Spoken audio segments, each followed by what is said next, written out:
Hello guys, welcome to my channel business education hub में आपका स्वागत है। गाइस, वीडियो आपके लिए बहुत ज़बरदस्त होने वाला है। टॉप इंपोर्टेंट पीवाई को मैं आपको लेकर आया हूँ। पीवाई क्यू सेशन वाला वीडियो है गाइस, ये आपके लिए सोशल साइंस का सामाजिक विज्ञान के 2024 में क्वेश्चन किस प्रकार के पूछे गए हैं, ये आपको पता लग जाएगा इस वीडियो से। एंड आप अपने आप को यह भी पता लगा पाएंगे कितने डेप्थ में चल रहे हैं, कितनी आपकी अच्छी तैयारी है। सारी क्वेश्चन मोस्ट इंपोर्टेंट है। पीवाईक्यू है 2024 में किस प्रकार का पेपर पूछा गया था सामाजिक विज्ञान का, वो सारी क्वेश्चन आपको मिलने वाले हैं बहुत ही कम टाइम में। तो चलो स्टार्ट करते हैं बिना देरी करते हुए। गाइस गाइस पहला क्वेश्चन दिया गया है 51 नंबर से अपन को देखना है। क्वेश्चन दिया गया है गाइस, यदि ग्रीनविच या उत्तर समय दोपहर के 12 बजे का है तो 45 पूर्व देशांतर का क्या समय होगा। गाइस क्वेश्चन दिया गया, एक बार मैं फिर से आपको पढ़ के बताना चाहूंगा। यदि ग्रीनविच या उत्तर समय दोपहर के 12 बजे का है तो 45 पूर्व देशांतर पर क्या समय होगा। पहला ऑप्शन दिया गया है 9 बजे का पूर्वाह्न होगा, 3 बजे का होगा, 12 बजे होगा या 2 बजे पर बारह होगा। तो गाइस इसका आंसर क्या होगा आपके अकॉर्डिंग। तो गाइस मैं आपको डायरेक्ट इसका आंसर बताना चाहूंगा। इसका आंसर हो जाएगा बी सही, 3 बजे का होगा। अब आपको थोड़ा सा इसके बारे में पता होना चाहिए। यदि आप जीएमटी पे यानी ग्रीनविच मीन टाइम वाली रेखा पे खड़े हुए हैं ना, तो पूर्व की दिशा में जाएंगे तो समय बढ़ जाएगा, और पश्चिम की दिशा में जाएंगे तो समय घट जाएगा। अब यदि इसका आंसर जी ऐसे क्यों आ गया, तो आपको थोड़ा सा पता होना चाहिए इसके बारे में कि 4 मिनट में 1 डिग्री बढ़ता है। कितना बढ़ता है गाइस, 4 मिनट में 1 डिग्री बढ़ता है। तो इसके बाद अब आप लगा सकते हैं कि 15 डिग्री में कितना हो जाएगा, 15 चौको 60 यानी 1 घंटा। तो 3 घंटे मतलब 45 डिग्री डिग्री आगे हो गया। वो कहाँ पर हो गया, पूर्व दिशा की ओर। इसलिए यहाँ पर बज रहे हैं कितने, 12 बजे से 3 बजे तक। इसलिए यहाँ पर इसका आंसर आ रहा है गाइस कि 45 डिग्री में कितना हो जाएगा, 3 बज जाएंगे, यानी 15 डिग्री में 1 घंटा होता है। तो पहला डिग्री में कितना हो जाएगा, 3 घंटे। इसलिए इसका आंसर गाइस हो जाएगा ऑप्शन नंबर बी सही। नेक्स्ट क्वेश्चन देख लेते हैं। ज़्यादा मैं आपको एक्सप्लेन नहीं कर सकता क्योंकि वीडियो ज़्यादा लंबा हो जाएगा। नेक्स्ट क्वेश्चन है गाइस, तटीय क्षेत्रों में समुद्री गुफाएं बनती हैं, समुद्री गुफाओं के निर्माण के लिए उपयुक्त कारण कीजिए, मतलब उपयुक्त कारण का चयन कीजिए। क्या हो सकता है गाइस। पहला ऑप्शन दिया गया है तरंगों द्वारा अपवर्तन अपवर्तन एवं निक्षेपण, बी दिया गया है पवन अपवर्तन, सी दिया गया है मानव निर्मित गतिविधि, एंड गाइस डी दिया गया है सेलों का गिरना। गाइस क्वेश्चन दिया गया है तटीय क्षेत्रों में समुद्री गुफाएं बनती हैं, समुद्री गुफाओं के निर्माण के लिए उपयुक्त कारण का चयन कीजिए। तो गाइस इसका आंसर हो जाएगा ऑप्शन नंबर ए सही, तरंगों द्वारा अपवर्तन एवं एवं निक्षेपण। इस क्वेश्चन देख लेते हैं। अब अपन को क्वेश्चन देखना, आप प्लीज ट्रेन समझ लीजिए। पेपर इस प्रकार का आता है, 2024 का पेपर है एसएसटी का। क्वेश्चन में अपन को देखना है 53 नंबर का। 53 नंबर का गाइस क्वेश्चन दिया गया है, स्थान परिवर्तन से प्राकृतिक वनस्पति में भी परिवर्तन होता है, सदाबहार वृक्ष भूमध्य वर्ती प्रदेश के समीप ही क्यों उगते हैं। गाइस क्वेश्चन दिया गया, स्थान परिवर्तन से प्राकृतिक वनस्पति में भी परिवर्तन होता है, सदाबहार वृक्ष भूमध्य वर्ती प्रदेश के समीप ही क्यों उगते हैं। अब आपके पास कारण कितने हैं, 4 हैं। मतलब डेप्थ वाला क्वेश्चन है गाइस, पूरा पूरा कॉन्सेप्ट वाला क्वेश्चन दिया गया है। पहला ऑप्शन दिया गया है क्या कि मध्य तापमान और मध्य वर्षा, बी दिया गया है भारी वर्षा उच्च तापमान, सी दिया गया है निम्न वर्षा और उच्च तापमान, एंड गाइस डी दिया गया है मध्य वर्षा और निम्न तापमान। तो गाइस 53 का आंसर हो जाएगा ऑप्शन नंबर बी सही। क्या हो जाएगा, भारी वर्षा उच्च तापमान।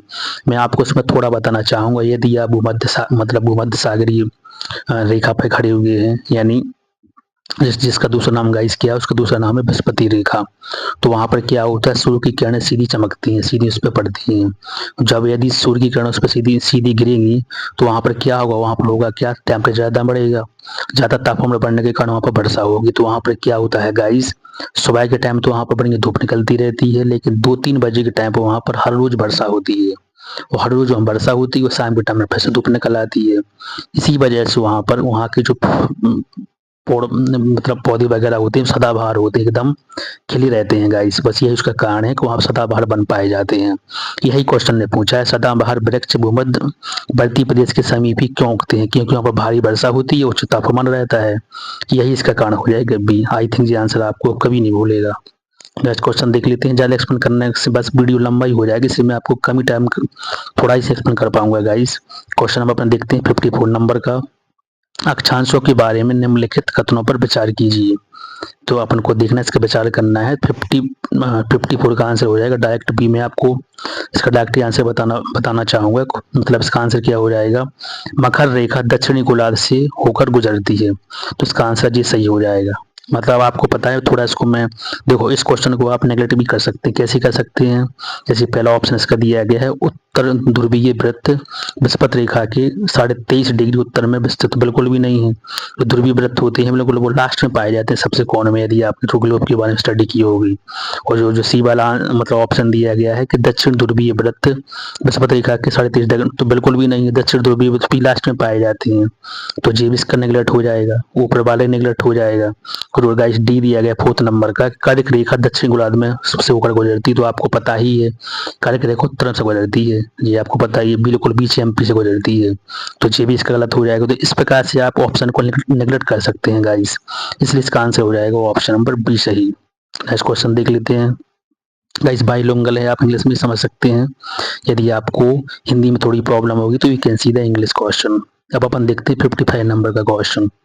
55 नंबर का इस क्वेश्चन दिया गया है, ग्लोब को 2 बराबर भागों में बांटने के लिए खींची गई काल्पनिक रेखा को कहा जाता है, क्या कहा जाता है। इतना इजी क्वेश्चन तो आपको आई थिंक लड्डू प्रकार का क्वेश्चन है जी। जिसे बोलेंगे ऑप्शन नंबर ए बृहस्पति रेखा, जिसका दूसरा नाम भूमध्य रेखा भी है। क्वेश्चन दिया गया है, ग्लोब को 2 बराबर भागों में बांटने के लिए खींची गई काल्पनिक रेखा का नाम क्या है, तो इसका नाम है बृहस्पति रेखा। नेक्स्ट क्वेश्चन देखते हैं। नेक्स्ट क्वेश्चन गाइस दिया गया है 56 नंबर का, निम्नलिखित में से ग्लोब के बारे में सही कथनों का चयन कीजिए। गाइस आप समझ सकते हो कि मतलब क्वेश्चन किस प्रकार के आते हैं एग्जाम में। अब देखो जी, क्वेश्चन कथन निष्कर्ष वाले आ गए हैं, मतलब कथन निष्कर्ष यानी पूरा वीडियो है कॉन्सेप्ट वाला, मतलब कुछ क्वेश्चन आपको कॉन्सेप्ट वाले मिल रहे हैं। पहला ऑप्शन ने दे दिया है क्या, ग्लोब पर अक्षांश और देशांतर खींचे गए हैं। बी दिया गया है अपने अक्ष पर झुकी हुई अवस्था में है। सी दिया गया है पृथ्वी का वास्तविक प्रतिरूप है। एंड गाइस डी दिया गया है यह अंडाकार आकृति में है। अब आपको इसमें ये पता लगाना कि इसका आंसर क्या होगा। यदि इसका आपको 1-2 पत्ते भी होंगे तो आप इसको एलिमिनेशन मेथड से मतलब सही आंसर सही कर देंगे इसका। जैसे इसमें पहला दिया गया है, ग्लोब पर अक्षांश और देशांतर रेखा खींची गए, तो ये राइट है। बी दिया गया है अपने अक्ष पर झुकी हुई अवस्था में, तो ये भी राइट है गाइस, ठीक है। एंड इसके बाद नेक्स्ट इसका दिया गया है सी नंबर का ऑप्शन क्या दिया गया है, यह पृथ्वी का वास्तविक प्रतिरूप भी है, तो ये भी सही है। लेकिन ये यहाँ पर बोल रहा है कि अंडाकार आकृति में है, तो ये बिल्कुल भी अंडाकार आकृति बिल्कुल भी नहीं है। क्या ग्लोब के बारे में बता रहा है, तो अंडाकार आकृति में नहीं है गाइस जी, तो यही इसका आंसर हो जाएगा डी। ये भी इसी 3 सही है। नेक्स्ट क्वेश्चन देख लेते हैं। अब नेक्स्ट क्वेश्चन अपन को देखना है 57 नंबर का क्वेश्चन। 57 नंबर का क्वेश्चन दिया गया है गाइस, सप्ताह मंडल की परिस्थितियां हवाई जहाज उड़ने के लिए आदर्श होती हैं, तो सही कारण का चयन कीजिए। मतलब गाइस क्वेश्चन दिया गया, सप्ताह मंडल की परिस्थितियां हवाई जहाज उड़ने के लिए आदर्श होती हैं, तो सही कारण का चयन कीजिए। पहला ऑप्शन दिया गया उच्च वायु दाब है। बी दिया गया है निम्न वायु दाब है। सी दिया गया है बादलों में मौसम संबंधी घटनाओं से मुक्त होना। और डी दिया गया आंधी वाली परिस्थितियां। तो क्या इसका आंसर हो सकता है आपके अकॉर्डिंग गाइस। बहुत अच्छा क्वेश्चन है दोस्तों। तो गाइस इसका आंसर हो जाएगा ऑप्शन नंबर सी सही, बादलों एवं मौसम संबंधी घटनाओं से मुक्त होना। मतलब कि आपको पता है क्षोमंडल में सारी गतिविधियां होती हैं, बादल बादल पानी मारी बरसना या पोल्यूशन ज्यादा होने, सब कहाँ पर क्षोमंडल में होता है, जहाँ पर डायरेक्ट इम्पैक्ट पड़ते हैं, अपने ऊपर इम्पैक्ट पड़ता है डायरेक्ट। पर आप जब सप्ताह मंडल में जाएंगे तो ओजोन परत का सिस्टम जहाँ पर होता है, तो वहाँ पर क्या होता है, वहाँ एकदम पूरा साफ सुथरा माहौल रहता है, वहीं पर हवाई जहाज वगैरह निकलते हैं। तो बस इसका आंसर क्या हो जाएगा, ये आंसर इसका सी हो जाएगा, बादलों में मौसम संबंधी घटनाओं से मुक्त होना। नेक्स्ट क्वेश्चन देख लेते हैं गाइस 58 नंबर का क्वेश्चन अपन को देखना है। 58 नंबर का क्वेश्चन, अब देखो आपके पास यहाँ पर क्या दिया गया है, 4 ऑप्शन दे दिए इन्होंने। ओजोन परत है, रेडियो प्रेषण है, सी दिया गया मौसम संबंधी घटनाएं हैं, डी दिया गया पतली वायु है। इंग्लिश में भी आप गाइस देख सकते हो, आपके पास इंग्लिश भी प्रोवाइड है, प्लीज इंग्लिश में भी आप देखें, सारे क्वेश्चन इंग्लिश में दिए गए हैं। अब यदि आपको 1-2 भी पता है तो आंसर सही कर जाएंगे, सारे ऑप्शन टिक नहीं करना है। जैसे 58 का आंसर क्या हो जाएगा जी, मतलब जैसे कि इसका पहला है ओजोन कहाँ पर है, तो इसका हो जाएगा समताप। समताप हो जाएगा। अभी का थर्ड कहाँ मिल रहा है जी, मिल रहा है टी से। पहले में आंसर निकल के आ गया है। सारे नहीं मिलाने हैं आपको। यदि आपको एक भी पता है ना, देखो ए का डिफरेंट ऑप्शन दिया है, ए का सेकंड है या ए का फर्स्ट है, ए का फोर्थ है, ए का थर्ड है, तो आपको पता है कि ओजोन परत है वो सप्तामंडल में पाई जाती है। एक आंसर से आपका पूरा आंसर निकल के आएगा, एक ऑप्शन से। अब आप लगाते रहें कि बी का 4 हो जाएगा, क्या हो जाएगा, बी का 4। रेडियो प्रदूषण कहाँ पर, वायुमंडल में होता है। सी का फर्स्ट हो जाएगा, क्या हो जाएगा, मौसम संबंधी घटनाएं कहाँ, क्षोमंडल में होती हैं। एंड पतली वायु कहाँ होती है, वायुमंडल में। तो बस जिससे आप, मतलब मैंने आपको बता दिया है, बट आपको उतना वहां पर नहीं करना है, एग्जाम में इतना टाइम नहीं रहता है आपको। तो सिर्फ ये पता लगाना है कि आपका आंसर कैसे निकल रहा है।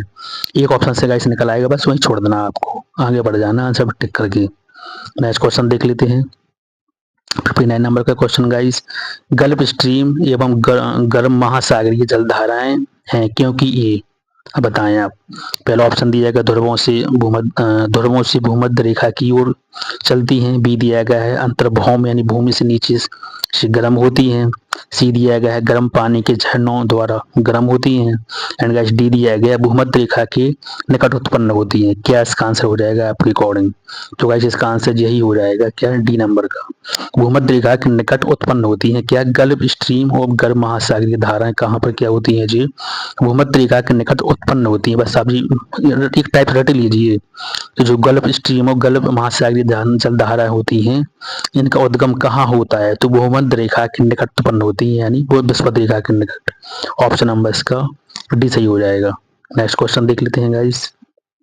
गाइस एक्चुअली क्या है, आपके पास टाइम कम है, 10-12 मतलब 15 दिन, अप्रोक्स 14-15 दिन बचे हैं आपके पास 8 तारीख आने के लिए। तो यू हैव लेस टाइम, इसलिए मैं ज़्यादा मतलब एक्सप्लेन नहीं कर पाऊंगा, कम एक्सप्लेन करूंगा, बैक का बहुत ही कम कर पाऊंगा।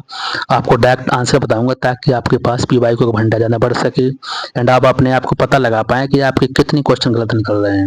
आप पॉज करके आंसर अपना टिक करें। यदि आपका मिस्टेक हो रहा है तो प्लीज़ उस पूरे कॉन्सेप्ट को क्लियर कर लें बिफोर द एग्जाम। और बहुत सारे गाइस पीवाई को लगा के जाएं, डायरेक्ट आपको वहाँ पर क्वेश्चन मिलने वाले हैं। हर बार पीवाई को रिपीट भी होते हैं, उस बेस पे क्वेश्चन भी आते हैं। 7 नंबर का क्वेश्चन देख लेते हैं। 7 नंबर का क्वेश्चन ने दिया है कृषि के प्रकार दिए हैं, जैसे स्थानांतरित कृषि, वाणिज्यिक अनाज कृषि। सी दिया है गहन निर्वाह कृषि। एंड गाइस डी दिया गया है चलवासी पशुचारण।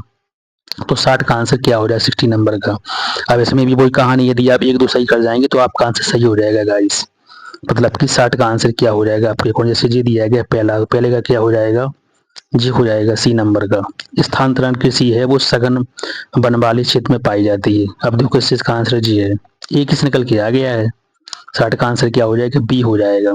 बी का फर हो जाएगा, वाणिज्यिक होती है वो कहाँ पर, शीतोष्ण घास के मैदान में होती है, तो बी का 4 हो जाएगा। तो बस इस तरीके से आपको आंसर निकालना है गाइस। मतलब कि जो कथन निष्कर्ष वाले क्वेश्चन होते हैं, सही जोड़ियां वाले क्वेश्चन होते हैं, क्वेश्चन बड़े होते हैं, देख के हम घबरा जाएंगे, बट उसका आंसर निकालना आसान होता है यदि आपको 1-2 ऑप्शन के बारे में पता है। देखो 4 ऑप्शन डिफरेंट दिए हैं, एक का फर्स्ट, थर्ड और सेकंड और फोर्थ। एक पता होने से भी आपका आंसर सही टिक हो जाएगा दोस्तों।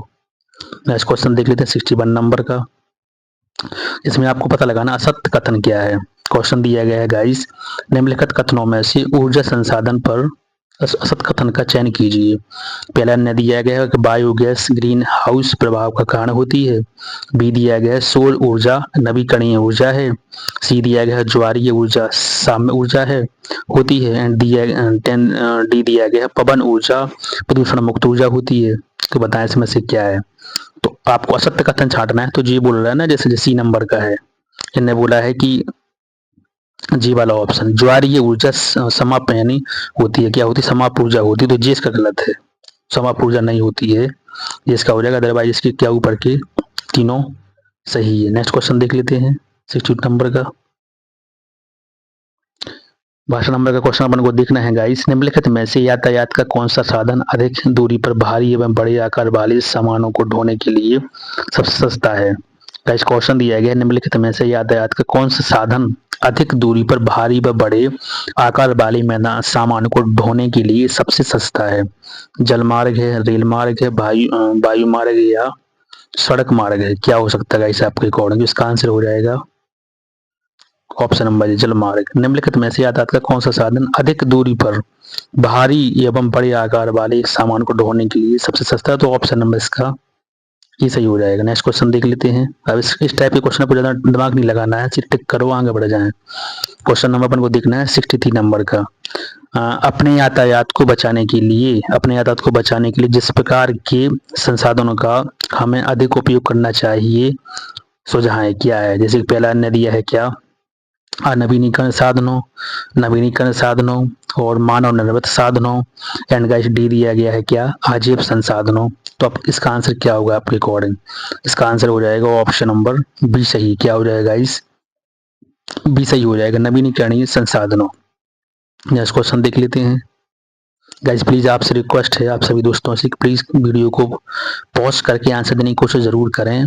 मेरे आंसर देने से पहले से आपको बहुत अच्छा सेल्फ टेस्ट हो जाएगा कि आप कितने डेप्थ में, गाइस कंपटीशन ज़्यादा है, फॉर्म कई लाख में फॉर्म भरे हुए हैं। आज से 4-5 साल पहले इतनी कंपटीशन नहीं आती इसी टेट के लिए, बट अब बहुत ज़्यादा है क्योंकि बच्चे बढ़ रहे हैं, वैकेंसी कम आ रही है। बस ये रीज़न है कि बच्चे बढ़ते जा रहे हो, बच्चे बढ़ेंगे तो कंपटीशन बढ़ेगी। इसलिए आपको अपने आप को ये पता लगाना है कि आप कहाँ स्टैंड कर रहे हैं, वो पता चलेगा पी क्वेश्चन लगा के। क्वेश्चन नंबर देख लेते हैं 64 नंबर का। क्वेश्चन दिया गया गाइस, ये कक्षा गतिविधि के समय शिक्षक ने विद्यार्थी से आदिवासियों जैसे दिखने वाले गुड़िया का चयन करने के लिए कहा। अधिकांश विद्यार्थियों ने रंग बिरंगे कपड़े पहने हुए, सिर पर मुकुट लगाए और नृत्य मुद्रा वाली गुड़िया उठा ली है। यह व्यवहार क्या दिखाता है? बताएं आप गाइस, इसका आंसर क्या होगा आपके अकॉर्डिंग 64 का? तो वैसे इसका आंसर हो जाएगा ऑप्शन नंबर बी, रूढ़िवादी, मतलब रूढ़िवाद। नेक्स्ट क्वेश्चन देख लेते हैं। क्वेश्चन नंबर देखना अपन को 64 नंबर का। किसी पूर्वग्रही का अर्थ है, बताएं आप। 65 नंबर का क्वेश्चन का आंसर क्या होगा? मतलब कि पहला न दिया है कि उन्हें नकारात्मक रूप से देखना, या पी दिया गया गाइस क्या, कि उन्हें उत्तम श्रेष्ठ मानना, और सी दिया गया है जो लोग भिन्न हैं उनका अनादर करना, और गाइस टी दिया गया है क्या, समूह के सदस्यों के विरुद्ध भेदभाव करना। इसका आंसर क्या होगा?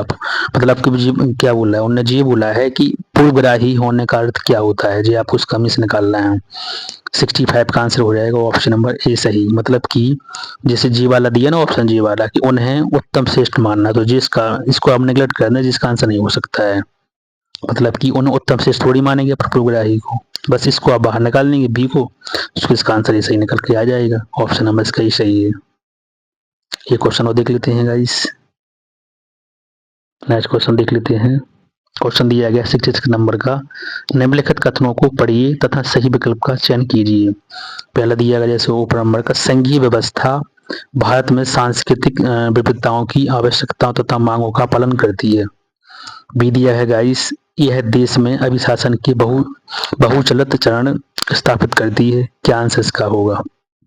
2060 का आंसर हो जाएगा ऑप्शन नंबर डी सही हो जाएगा। मतलब किन्ने दिया गया ये या दोनों सही है, या आर की सही व्याख्या करता है। अब आप देख लीजिए 66 नंबर का क्वेश्चन। मतलब उन्होंने जी बोला है कि संघीय व्यवस्था भारत में सांस्कृतिक विविधताओं की आवश्यकताओं तथा मांगों का पालन करती, बिल्कुल राइट है। वो इसी का रीजन दे दिया है कि यह देश में अभिशासन के बहुचरण स्थापित करती, तो इसका रीजन भी सही, इसलिए इसके दोनों आंसर राइट हो जाएंगे। नेक्स्ट क्वेश्चन देख लेते हैं गाइस 67 नंबर का क्वेश्चन। दोस्तों क्वेश्चन दिया गया है क्या, क्वेश्चन अपन को पढ़ना है 60 नंबर का। निम्नलिखित में से किन घटनाओं की पहचान अनुसूचित जाति अनुसूचित जनजाति यानी अत्याचार रोकथाम अधिनियम 1989 के उल्लंघन के रूप में की गई है? क्वेश्चन डिफिकल्टी इजी क्वेश्चन नहीं है, बिल्कुल भी नहीं है। अभी यदि आपने एक्ट पढ़े हैं 1955 वाला एक्ट होता है 89 वाला, तो आप इस क्वेश्चन को सही कर पाएंगे, अदरवाइज फंसने वाले हैं। कुछ टाइप के क्वेश्चन पूछे जाते हैं इसी डेट में, बताइए आप। तो इसका आंसर क्या होगा? मैं आपको इसका डायरेक्ट आंसर बताना चाहूंगा ताकि ज्यादा आपका टाइम वेस्ट ना हो। इसका आंसर तो है डी। क्या, जैसे पहला इसमें दिया गया है कि ऊंची जाति के लोगों को द्वारा अनुसूचित जाति के लोगों के विरुद्ध हिंसा, तो ये बिल्कुल राइट है। फिर भी दिया गया है क्या, अनुसूचित जाति समुदायों के सदस्यों को आपत्तिजनक पदार्थ खाने के लिए बाध्य करना, बिल्कुल फंसी जाओगे। उसी दिया गया है क्या कि गैर आदिवासी लकड़ी व्यापारियों को जनजाति की भूमि के दहन की अनुमति देना, तो ये भी गलत। देखो आपको मैं बता दूं, बिल्कुल कॉन्सेप्ट वाला क्वेश्चन है गाइस। तो जैसे पहला दिया गया है क्या, कि उच्च जाति के लोगों द्वारा अनुसूचित जाति के लोगों के विरुद्ध हिंसा, 100% एक्ट लग जाएगा आपको।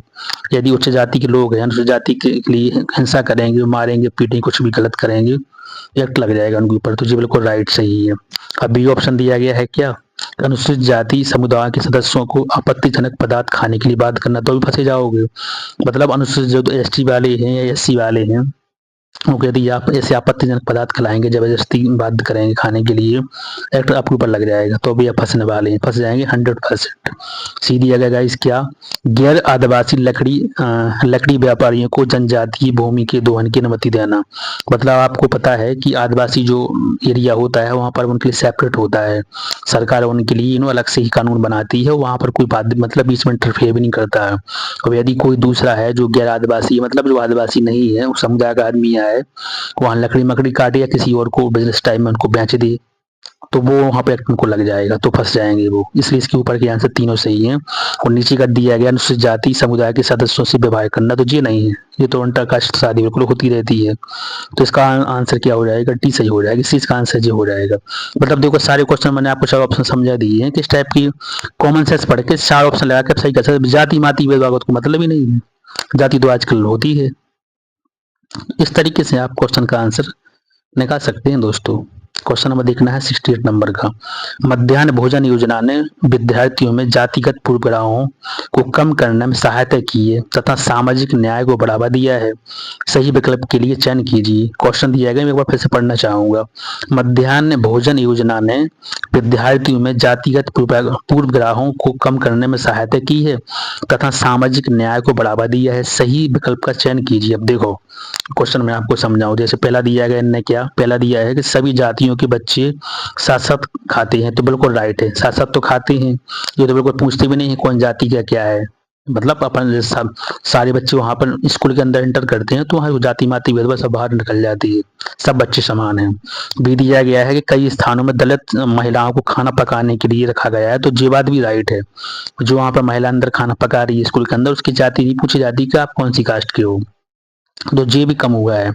सी दिया गया है क्या, स्कूलों में गरीब बच्चों का प्रवेश लेना मतलब कि कई गुना बढ़ गया है, तो जे भाई बात भी राइट है कि जैसे गरीब बच्चे हैं, SC ST के अदर समुदाय के भी हैं, OBC के भी रहते हैं, तो उनके घर खाने के लिए नहीं, लेकिन इस लालच में भी स्कूल जाते हैं कि स्कूल में खाना खाने की तो मिलेगा, एक पोषण तो मिलेगा, एक पौष्टिक आहार तो मिलेगा बच्चों के लिए, उसके बहाने पढ़ाई भी हो जाएगी, पेरेंट्स का भावना जे भी रहती है, तो दोनों रहती हैं। तो ये तीनों बिल्कुल राइट हैं गाइस। मतलब आप इसका आंसर आप बिना पढ़े निकाल सकते हैं कि अब इसके लिए अलग से आपको पढ़ना पड़े। कॉमन सेंस वाले क्वेश्चन है और जो व्यवहार के वाला क्वेश्चन है पूरा पूरा बताएं आप। और जी चल के आपको आगे टीचर बनना ही है तो वहां पे अप्लाई करना है, इसलिए क्वेश्चन इसमें रखा गया है। तो इसका आंसर क्या हो जाएगा जी। लेकिन एक बार डीओ पर लेते हैं। स्कूल छोड़ने की दरें कम हो गई है, तो चारों राइट है इसके दोस्तों। ऑप्शन नंबर इसका सही हो जाएगा। स्कूल छोड़ने की दरें भी कम हो गई। अब स्कूल क्यों छोड़ेंगे बताइए आप वो, जब यदि उनको स्कूल में फायदा मिलेगी, खाना मिल रहा है, पढ़ाई मिल रही है, फ्री में पूरा सिस्टम जम रहा है, तो स्कूल नहीं छोड़ेंगे फिर वो। क्योंकि पेरेंट्स तो कहीं ना कहीं जानते हैं कि बच्चा पढ़ रहा है तो हमारा बच्चा दूसरे बच्चों से बेटर हो रहा है। तो चारों इसको सही हो जाएंगे गाइस। इस तरीके से आपको प्लीज क्वेश्चन को पढ़ना है अच्छी तरह। देखो सब क्वेश्चन कथन निष्कर्ष वाले क्वेश्चन रखे गए हैं। 2024 का पेपर है जी, अब 1 साल पुराना पेपर है, आप ज्यादा पुराना पेपर भी नहीं है, ये ट्रेंड है पेपर का। क्वेश्चन नंबर देख लेते हैं 69 नंबर का। देख लेते हैं, निम्नलिखित में से कौन से प्रावधान भारतीय न्यायिक व्यवस्था की स्वतंत्रता सुनिश्चित करते हैं। जैसे पहला ऑप्शन ने दे दिया है क्या, न्यायाधीशों की नियुक्ति की प्रक्रिया में विधायिका शामिल नहीं होती है। बी दिया गया है न्यायालयों का निश्चित कार्यकाल। सी दिया गया है न्यायालयों के आचरण की संसद चर्चा नहीं कर सकती है। और डी दिया गया है सर्वोच्च न्यायालय के मुख्य न्यायाधीश को शपथ राष्ट्रपति दिलाते हैं। अब इसमें 4 में से आपको निकालना है। यदि आपकी पॉलिटी एम लक्ष्मी का दिन आपने थोड़ी बहुत ही पढ़ी हो तो ये क्वेश्चन सही कर जाएंगे आप। इसका आंसर क्या होगा, जैसे उन्होंने पहला दिया है क्या कि न्यायाधीशों की नियुक्ति की प्रक्रिया में विधायिका शामिल नहीं होती है। तो पहला बात बिल्कुल भी राइट है। न्यायाधीशों की जो नियुक्ति होती है ना, न्यायालय में जो न्यायाधीश होने की नियुक्ति होती है, तो विधायिका को इंटरफेयर बिल्कुल भी नहीं होता उसमें, तो पहला इसका राइट है। बी दिया गया है न्यायाधीशों का निश्चित कार्यकाल होता है, बिल्कुल होता है, आपको पता है 5 होता है 6 होता है, निश्चित कार्यकाल होता है। और इसके बाद हाई कोर्ट का अलग होता है, उच्च न्यायालय का अलग होता है। डिफरेंस आपको पता है, ये मतलब इसके बारे में पता होता है, 60-65 होती है। और सी दिया गया है क्या, न्यायालयों के आचरण की संसद चर्चा नहीं कर सकती, बिल्कुल भी नहीं कर सकती है। उनका आचरण क्या है, क्या उन्होंने किसको सजा दी है, क्या नहीं किया है, तो उसमें संसद बिल्कुल, पार्लियामेंट बिल्कुल इंटरफेयर नहीं करेगी। तो ये भी इसका राइट है। गाइस क्या इसका जी भी राइट हो जाएगा 69 नंबर का। लेकिन जो इसमें जस्ट मिनट फोर्थ नंबर का दिया गया है ना कि सर्वोच्च न्यायालय के मुख्य न्यायाधीशों को शपथ राष्ट्रपति दिलाते हैं। क्या गाइस? जी ऑप्शन नंबर डी वाला। तो जिसका राइट हो जाए मतलब रॉन्ग हो जाएगा, वे नहीं दिलाते हैं। 69 नंबर का आंसर क्या हो जाएगा? डी सही हो जाएगा। ऊपर के 3 सही है। नेक्स्ट क्वेश्चन देख लेते हैं। 70 नंबर का क्वेश्चन गाइस। 70 नंबर का क्वेश्चन दिया गया है, ऑफिस जाने वाली महिलाएं जिसे वेतन व सम्मान मिलता है द्वारा निष्पादित ऑफिस संबंधी काम की तुलना में घरेलू महिला द्वारा निष्पादित काम अनदेखा तथा अदत्त मतलब अदत्त जाता है। इसके पीछे संभव कारण की जांच कीजिए, बताएं आप। मतलब देखो कितनी टिपिकल हिंदी दी है उन्होंने। अब जिन दोस्तों की इंग्लिश अच्छी है तो वो प्लीज इंग्लिश ही पढ़ें। 70 का आंसर क्या हो जाएगा? मतलब कि जी इसका आंसर तो हो जाएगा ए वाला सही।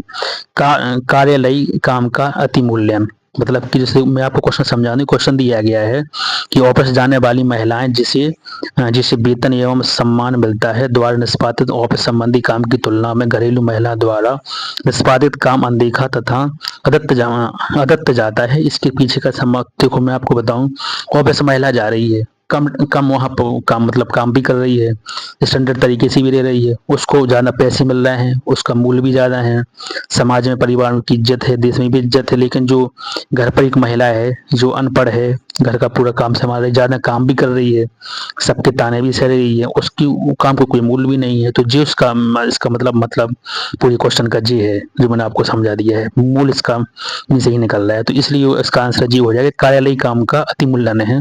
जो कार्यालय में जो काम कर रही है महिला उसका अति बहुत ज्यादा मूल्य है, लेकिन घर पे काम कर रही है महिला उसका कोई मूल्य नहीं है। और ये होना चाहिए, कुछ ना कुछ तो उसको मिलना चाहिए। घर पे पूरा काम संभाल रही है, बच्चों को संभाल रही है, सुबह शाम का खाना, घर में क्या नहीं करना पड़ता है एक महिला को, पूरे सारे बंधन निभाने पड़ते हैं। तो उनका कोई वैल्यू नहीं है। जो कार्यालय में काम कर रही है, बैग टांग के जा रही है, 4-5 घंटे ड्यूटी कर, 8 घंटे ड्यूटी कर घरे आ गए, उनकी पूरी वैल्यू है समाज में और परिवार में, देश में। तो बस इसका आंसर हो जाएगा ऑप्शन नंबर इसका ही हो जाएगा गाइस। तो गाइस जी रहा ये क्वेश्चन। नेक्स्ट वीडियो में मैं आपको जल्द से जल्द इसके नेक्स्ट वाली क्वेश्चन लेके आएंगे। प्लीज आप वीडियो को जरूर बताएं कि आपको क्वेश्चन कैसे लगे हैं। सारे क्वेश्चन पी वाई क्यू 2024 का पेपर है। और यदि आपको बिलीव ना हो तो आप जाके सर्च करके देख लें। आप गूगल भी कर सकते हो, वहां मिल जाएगा। अदरवाइज जो मैंने आपको स्टार्ट में बता दिया है कि पेपर 2024 का है, और स्टार्ट में आपको फ्रंट में वहीं से स्टार्ट किया है गाइस। तो चलो देखते हैं नेक्स्ट वीडियो में जल्द से जल्द मिलते हैं नेक्स्ट क्वेश्चन के साथ। जय हिंद, जय भारत, जय श्री राम।